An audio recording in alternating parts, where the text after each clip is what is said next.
Hello friends, मैं doctor Poonam. How are you? Welcome to our channel. My today's video is dedicated to my female friends. जी हाँ, आज हम बात करेंगे महिलाओं में होने वाली 5 पीरियड प्रॉब्लम के बारे में, अर्थात 5 दिनों की समस्या का अचानक ही गड़बड़ हो जाना, आगे बढ़ जाना, पीछे बढ़ जाना, अचानक से बंद हो जाना। तो आइए इनको क्रमबद्ध तरीके से हम जानते हैं। सबसे पहली प्रॉब्लम्स आती है मेट्रोरेजिया। मेट्रोरेजिया अर्थात इंटरमेंस्ट्रुअल ब्लीडिंग, अर्थात पीरियड के बीच में फिर से ब्लीडिंग का स्टार्ट हो जाना, जैसे एवरी 15 डेज में, एवरी 10 डेज में पीरियड का आना, इसको हम मेट्रोरेजिया कहते हैं। Second one is the dysmenorrhea, painful menses, अर्थात क्राम्पी पेनफुल मेंसेस। कभी कभी महिलाओं को पीरियड के दौरान बहुत ही ज्यादा तेज दर्द होता है जिसकी कोई नॉन इटियोलॉजी नहीं होती है, जिसको हम डिस्मेनोरिया कहते हैं। Third one is the menorrhagia, अर्थात too long too profuse menses, अर्थात एक बार मेंसेस स्टार्ट हुआ है तो वो हैवी ब्लीडिंग के साथ कंटिन्यू 10-12 दिन तक है, अर्थात स्टॉप नहीं हो रहा है, तो इसको हम बोलते हैं मीनोरेजिया। द नेक्स्ट और लास्ट वन इज एमिनोरिया, अर्थात एब्सेंस ऑफ मेंसेस, अर्थात बिना क्लाइमेटिक पीरियड, बिना मीनोपॉजल एज ग्रुप में पहुंचे ही अचानक मेंसेस का स्टॉप हो जाने, जिसको हम मेडिकल टर्मिनोलॉजी में एमेनोरिया कहते हैं। तो आइए जानते हैं हम वन बाय वन करके मेट्रोरेजिया, मीनोरेजिया, एमेनोरिया आदि क्या हैं और इनको होम्योपैथिक मेडिसिन से किस प्रकार ठीक किया जा सकता है।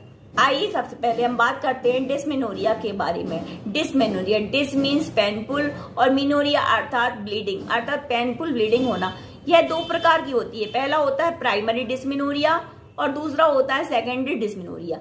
प्राइमरी डिस्मेनोरिया वह होता है जिसमें बिना किसी कारण के कभी कभार नॉर्मल फिजियोलॉजिकली प्रोसेस के तहत आपके पीरियड के फर्स्ट डे पेन होता है, अर्थात हम मान सकते हैं कि 24 घंटे के लिए पेन स्टार्ट होता है और 24 घंटे तक एक दिन या दूसरे दिन के बाद अचानक ही पेन धीरे धीरे ही खत्म हो जाता है, इसको हम प्राइमरी डिस्मेनोरिया कहते हैं। Second one is secondary dysmenorrhea, जिसमें कोई ना कोई कारण होता है, कोई कॉज होता है जिसके कारण डिस्मेनोरिया की समस्या होती है। इसके पीछे आपकी pelvic inflammatory disease, TB, tumour, trauma, साथ ही साथ हार्मोनल इम्बैलेंस और कोई ना कोई fibroid uterine fibroma, polycystic ovarian disease और भी कई प्रकार की इटियोलॉजी सम्मिलित होती है।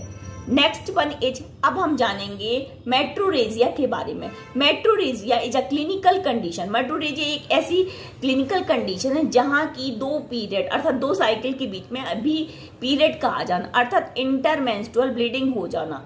इसके लिए भी आपकी कोई ना कोई इटियोलॉजी या पैथोलॉजिकल फैक्टर रिस्पॉन्सिबल होते हैं, जैसे कि TB, tumour, polycystic ovarian disease, hormonal imbalance और साथ ही साथ किसी भी प्रकार का आईयूसीडी बियरिंग, जिसके कारण कई बार क्या होता है इंटरमेंस्ट्रुअल ब्लीडिंग हो जाती है।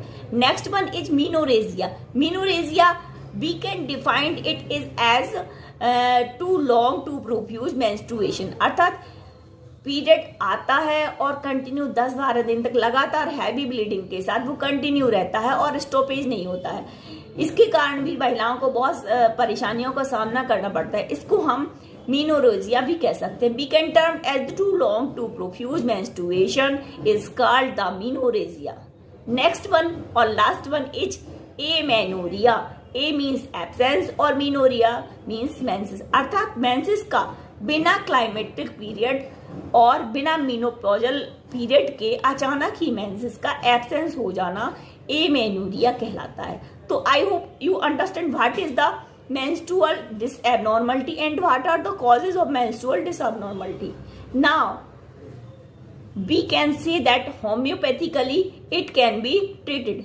Yes, of course, homeopathically these troubles can be treated successfully. जी हाँ दोस्तों, होम्योपैथिक दवाओं के द्वारा इन सारी ट्रबल्स को अकॉर्डिंग टू सिम्टम्स ठीक किया जा सकता है। दोस्तों, हम जानते हैं क्या होम्योपैथी तरीके से मेनोरेजिया, मिटोरेजिया, डिस्मेनोरिया और एमिनोरिया को ठीक किया जा सकता है। तो yes, 100% no doubt, if the symptoms are tally, if the symptom similarity are accurate, we can treat it homeopathically all menstrual disorder. जी हाँ दोस्तों, मेरे बहुत सारे पेशेंट होम्योपैथिक मेडिसिन से ही एमिनोरिया, मेट्रोरेजिया, मिनोरेजिया और डिस्मेनोरिया जैसे डिस्कम्फर्ट से ठीक हुए हैं। दोस्तों हम जानते हैं कि क्या वो मेडिसिन हैं जिनके द्वारा होम्योपैथिकली हम ठीक कर सकते हैं। तो दोस्तों होम्योपैथी सिम्टम सिमिलरिटी के सिद्धांत पर आधारित है। अगर सिम्टम्स टैली करते हैं तो होम्योपैथी से नो डाउट 100% ये ऑल मेंस्ट्रुअल डिसऑर्डर ठीक हो जाते हैं। तो सबसे पहली मेडिसिन है हमारी पल्सिटिल्ला, दूसरी मेडिसिन है आपकी एक्टिया रेसिमोसा अर्थात सिबिसिप होगा, तीसरी मेडिसिन है आपकी एसबीएल कंपनी की डिस्मेन टैबलेट्स, चौथी मेडिसिन की बात करें हम तो लिलियम टिग्रियम भी बहुत अच्छी मेडिसिन है। अगर हम पांचवी मेडिसिन की बात करें, अगर किसी भी प्रकार से आयरन डिफिशियंसी के कारण होता है तो चाइना बहुत अच्छी मेडिसिन है। इसके साथ ही अगर कंटिन्यूएशन में मिनोरेजिया है तो आपकी थैलास्पी बर्सा, ट्रिलियम पेंडुलम आदि होम्योपैथिक मेडिसिन है जिनसे सक्सेसफुली बहुत ही आसानी से इन सारी मेंस्ट्रुअल डिसऑर्डर को ठीक किया जा सकता है। तो अगर हमारी महिला मित्रों को इनमें से कोई भी प्रॉब्लम से सफर कर रही हैं तो कांटेक्ट करें और मुझे संपर्क करें, मुझे मैसेज करें। इसकी डोज, पोटेंसी, ड्यूरेशन सभी के बारे में संपूर्ण जानकारी प्राप्त करें। और यदि मेरा वीडियो अच्छा लगा हो तो इसे लाइक करें, शेयर करें और ज्यादा से मात्रा में सब्सक्राइब करें। नमस्कार दोस्तों।